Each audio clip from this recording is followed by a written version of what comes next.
मुख्य सचिव बिहार आमिर सुहानी के आदेश पर हफ्ता में हर बुधवार को जिले में गहन निरीक्षण अभियान चलाया जाता है। हर जिले में ये आयोजित होता है और दरभंगा जिला में भी ये नियम से आयोजित होता चला आ रहा है। लेकिन अब ये जांच और खासकर जिलाधिकारी का जो दौरा होता है वो जानलेवा साबित होने लगा है, क्योंकि दरभंगा जिला में कुछ ऐसे दबंग मुखिया हैं जिसकी यदि शिकायत की जाए तो मार कुटाई तुरंत हो जाती है। हम बात कर रहे हैं हायाघाट प्रखंड क्षेत्र के मिर्जापुर पंचायत के मुखिया राजकुमार चौधरी की, जिसके दबंगई की कहानी ये वीडियो कह रहा है।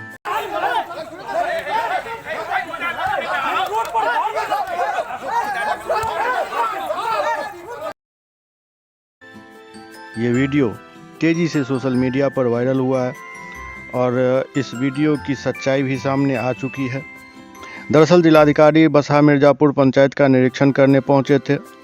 इस दौरान वो जनता से भी रूबरू हुए और लोगों से उनके समस्याओं के बारे में जानकारी ले रहे थे। इसी बीच सुरेंद्र चौधरी नाम के एक बुजुर्ग ने अपनी शिकायत जिलाधिकारी के सामने रखी। उन्होंने कहा जो वो सीनियर सिटीजन हैं और उनके घर में नल जल का कनेक्शन नहीं है, जिस कारण उन्हें काफ़ी दिक्कत होती है। उनको पानी बाहर से लाना पड़ता है, जिसकी उन्होंने एक जिलाधिकारी के सामने शिकायत की। बस यही शिकायत उनके लिए भारी पड़ गया। जिलाधिकारी के गाड़ी का काफिला जैसे ही पंचायत भवन के गेट से बाहर निकला, राजकुमार चौधरी मुखिया ने और उनके साथ उनके ही बराबर क्राइम के जिम्मेदार अशोक चौधरी, जिन्होंने सुरेंद्र चौधरी का गर्दन पकड़कर झुकाया और उसके बाद राजकुमार चौधरी जो मुखिया हैं उन्होंने पीटना शुरू कर दिया सुरेंद्र चौधरी को।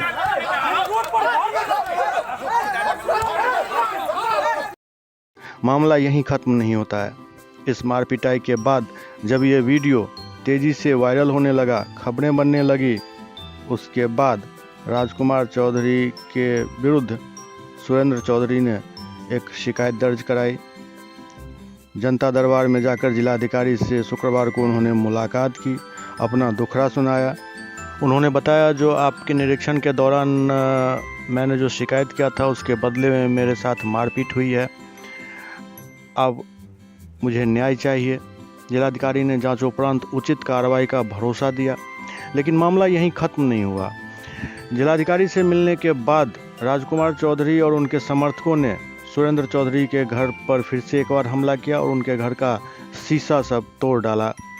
मतलब राजकुमार चौधरी की दबंगई अभी ख़त्म नहीं हुई है। शिकायत करोगे मार खाओगे, फिर शिकायत करोगे फिर मार खाओगे, यही नीति राजकुमार चौधरी की है। और राजकुमार चौधरी मुखिया संघ का प्रखंड अध्यक्ष भी है। उसको इस बात का भी घमंड है जो मैं मुखिया संघ का प्रखंड अध्यक्ष हूँ। लेकिन राजकुमार चौधरी और राजकुमार चौधरी जैसे जनप्रतिनिधियों को ये बात याद रखनी चाहिए जो वो जनता के नौकर हैं, जनता के मालिक नहीं हो सकते कभी। लोकतंत्र में जनप्रतिनिधि जनता का नौकर होता है और नौकर मालिक को मारे ये कतई बर्दाश्त नहीं किया जा सकता है।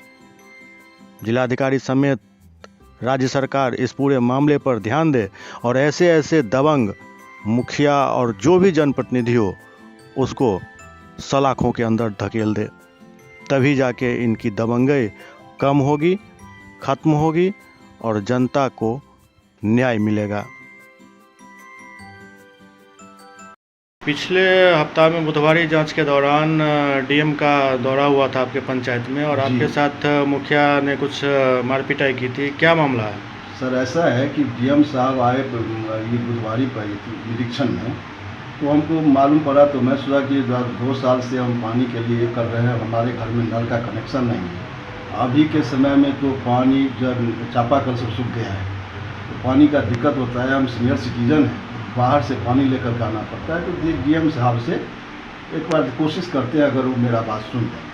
उन्होंने हमको मौका दिया जल नल का, उन्होंने चर्चा कर दिया। मैं बोला क्या साहब मेरे घर में तो कनेक्शन ही नहीं है, हम तो बाहर से पानी लाते हैं। तो उन्होंने बोला ठीक है, हम मैडम को बोलते हैं, आपको कनेक्शन हो जाएगा। इतनी मेरी बात हुई। बाकी जनता सबसे वो पूछताछ किए, सब कुछ करते हुए पंचायत भवन पर आए। फिर वहाँ से जब विदा हुए, वो गाड़ी में बैठ के विदा हुए और करीब 100 मीटर आगे मुखिया भी गया था, पीछे पीछे 100 मीटर आगे गया और वहाँ से गाड़ी जैसे ही गेट से बाहर निकला, उसके बाद वहाँ से गाली देते हुए माँ बहन का दौड़ के आया और मेरे ऊपर अटैक किया। मैं बढ़ बचाव के लिए एक बार हाथ ऐसे किया रोकने के लिए, तो उसका आदमी जो था अशोक चौधरी, वो हमारा गमछा था गले में, गमछा पकड़ के पटक दिया और मुंडी दबा करके धरती में गाड़ दिया और बोला उसको मार रहा है। उसका आदमी चारों तरफ से घेर लिया और हमको मारने लगा। लेकिन एक दो आदमी हिम्मत किया, क्योंकि उसके ये बोलता नहीं है कोई डर से, लेकिन एक दो आदमी हिम्मत किया, वो आकर के हमको किसी तरह से खींच करके बाहर निकाला। फिर हम वहाँ से घर पर आ गए। हमको सब ने बोला कि थाना में मेरे दिमाग में है कि नहीं, जिलाधिकारी के प्रोग्राम में मैं आया था और उन्हीं के समय उनके उसमें मैं आया था, उसके वजह से मुझे ये मार लगी है। तो मैं उन्हीं से क्यों नहीं बोलूं कि जो आपके प्रोग्राम में मैं आया आपसे गुहार करने के लिए, और उसका फल ये मिला कि आप आए जनता का कष्ट देखने के लिए, जो कष्ट का निवारण करेंगे, और हम जो आपके पास गुहार लगाए तो उसके बदले में हमको मारपीट लगी। और मारपीट लगी इसलिए मैं सोचा कि मैं डीएम साहब से ही जाकर के मिलूँ और उनको बोलूँ कि जो साहब ये तो आपके मैं अध्यक्षता में गया था, वहाँ पर आपका प्रोग्राम शुरू हुआ आपसे गुहार लगाने के लिए, उसके बाद मेरे ऊपर हुआ, तो ये तो आपका केस है, आप देखिए हमारा जान कैसे बचेगा।